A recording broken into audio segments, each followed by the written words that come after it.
والقمر إذا تلاها والنهار إذا جلاها والليل إذا يغشاها والسماء وما بناها والأرض وما طحاها ونفس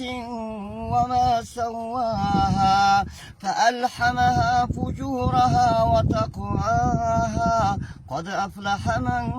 زكاها وقد خاب من دساها كذبت ثمود بطغواها إذ انبعث أشقاها فقال لهم رسول الله ناقة الله وسقياها